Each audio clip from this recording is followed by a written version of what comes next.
Сәлем достар. Бүгін біз иммунитетті көтеретін, гемоглобинді көтеретін тіске басар дайындаймыз. Оған бізге 200 грамм ерік керек. Содан соң біз чернослив, кішіміш, соларды жуып, жақсылап жуып, кептіріп аламыз. Осылай блендермен жасап аламыз. Енді черносливқа азғантай лимон саламыз. 100 грамм ерігіміздің үстіне чернослив лимонымен қосып жатырмыз. Грецкий орехтан 250-200 граммда болады. Осыны жақсылап жуып, духовкаға кептіріп алдық. Осы массаға 250 грамм грецкий орехімізді қосамыз.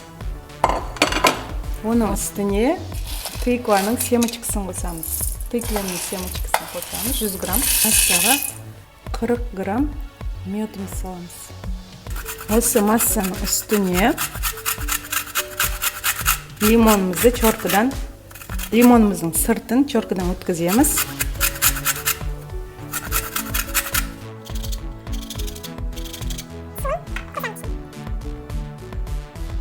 Осы массамызды жақсылап араластырамыз.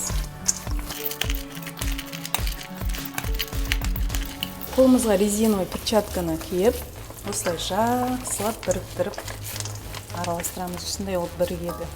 Қазір осыдан шариктар жасаймыз.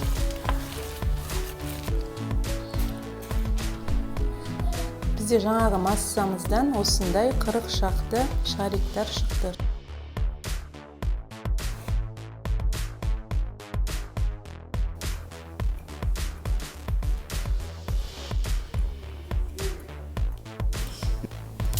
Бізде осындай әдемі, әрі дәмді, әрі өте пайдалы денсаулыққа конфеттеріміз дайын болды.